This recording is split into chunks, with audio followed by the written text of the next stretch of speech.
Hello, my name's Julie Williams. I'm a registered migration agent with Migration Downunder, and I'm here today to give you an update as far as immigration is concerned in relation to the COVID-19 pandemic and our international border restrictions. But before I do go further, look, we do these videos to assist you, to help you and to guide you and to give you a better understanding of how things are working at the moment. So please don't shoot the messenger. Be mindful when you do respond. We don't really respond well to aggressive behaviour because we're here to help you. We're not the decision makers. We're just trying to untangle the mystery and the web that surrounds Australian immigration. So just to answer a few of the more regular questions that we tend to get, if you are the holder of a subclass 309 or a subclass 820 and you're offshore, can you travel into Australia? Yes, you can. Do you need a travel exemption? No, you don't, because you've already got a visa on the basis that you are in a relationship with an Australian citizen or permanent resident, and therefore you're not required to have a travel exemption to return back to Australia. Can you depart? Well, that's a different story. That's like all Australian citizens and permanent residents have been told, no, we can't depart. And unless it is an emergency case, a compassionate and compelling circumstances, or we're going for a long term. So if you're planning on returning or relocating or migrating to another country for an indefinite period of time, then yes, you will be able to depart Australia. Even if you've got, maybe you're young and you've got a working holiday visa for, say, for example, the UK. It's a 2-year visa. You've got 18 months to go. If you're showing that you're going to spend the next 18 months offshore, then they're going to allow you to depart. So it's all about trying to stop the movement back and forth to be able to try and reduce the numbers of the coronavirus. So whilst our Prime Minister is saying, yes, we've got to learn to live with this, and he's certainly encouraging our domestic borders to open, as soon as we, I guess, get on top of it, then slowly and surely the borders will open. But at the moment, there are restrictions in place. And travel exemptions, a lot of people are saying that they've got family here. It might be a son, a father, mother, really very ill. It may be virtually sort of on their last legs. Sorry, I don't know how else to put that, but are in a very critical need and perhaps haven't got long to live. And obviously, you want to get here to be able to see them and be with them. And on those compassionate and compelling grounds, yes, you can get a travel exemption. A lot of people are asking, can I get a subclass 600 visa? That is a visitor visa, not if you're coming for tourism reasons, but that will be the visa that you would require if you do wish to come out for a compassionate or compelling circumstance.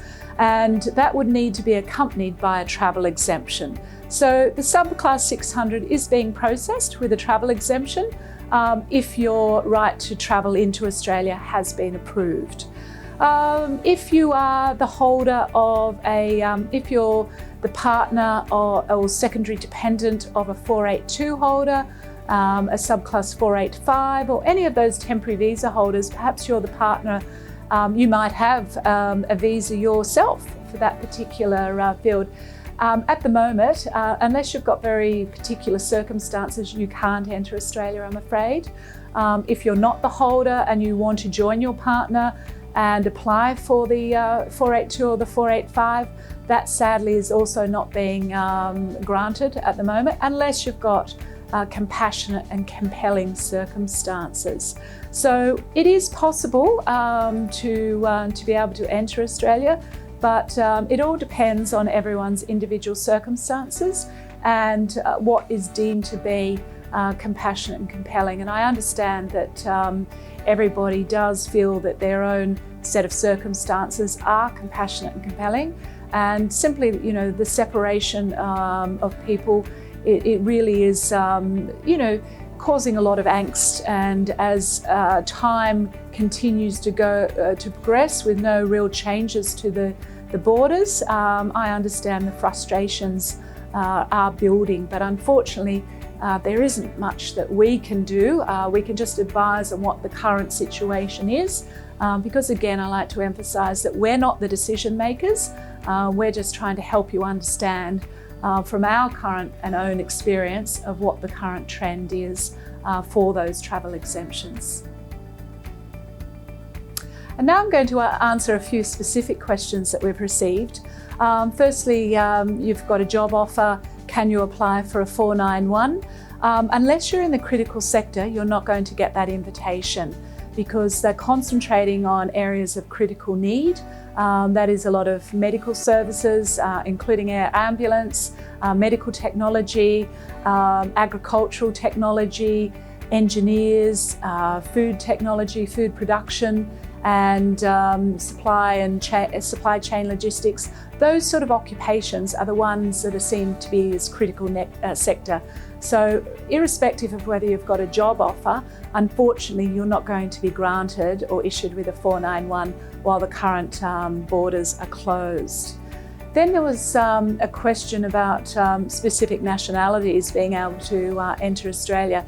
There's no discrimination or against any particular nationality entering Australia. There's also no benefit of being a certain nationality. So unfortunately there is no specific or separate criteria for certain nationalities being able to enter Australia. There was one particular question we had: are Italians allowed to enter Australia? We've heard Italians can enter Australia without any sort of travel exemption. Look, unfortunately, that's not quite the case. Like any other person, if you're a temporary resident, you're not able to enter Australia unless you get a travel exemption based on a compassionate and compelling circumstance. Then we've had questions from Australians themselves wanting to know how they can get in because they can't get a flight. Look, unfortunately, we're not able to assist with that.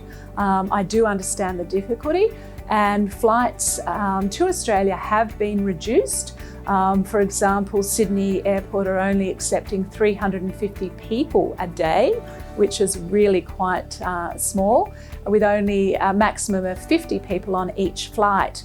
I think Queensland is similar with the numbers, as is Perth, whereas Melbourne at the moment is not accepting any international flights. So the numbers have been reduced dramatically, and therefore the flights and it's not so economically beneficial for a lot of airlines, and so it is becoming a lot more difficult to catch that flight back into Australia. So until I think borders are lifted, the restrictions are lifted, and more flights are available, the difficulty of being able to enter Australia is going to continue.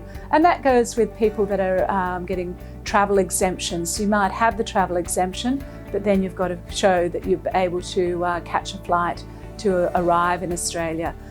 We've got personal experience of one of our employees' staff members coming from, family members coming from China. She spent the last 2 months trying to get onto a flight, an Australian citizen. So we're aware and understand the difficulty. I think a lot of the airlines are giving priority to business class passengers because it helps make it a much more economical run for them. They're giving perhaps priority to families and elderly people as well. If you're new to our channels, please do subscribe so that you can keep up to date with the latest news on everything relating to visas, and also with the current pandemic and how it will affect your ability to arrive in Australia or obtain a visa. Otherwise, if you do want to have more specific questions answered that relate to your individual circumstances, and you do have the genuine need to utilise our services, then by all means give us a call or send us an email so that we can book a consultation. Doesn't matter where you are. Due to COVID, we're not seeing any face-to-face, so we are hooking up with people all around the globe via Zoom and other various video conferencing methods to be able to meet with you and discuss your circumstances. So we look forward to being able to help you in the future.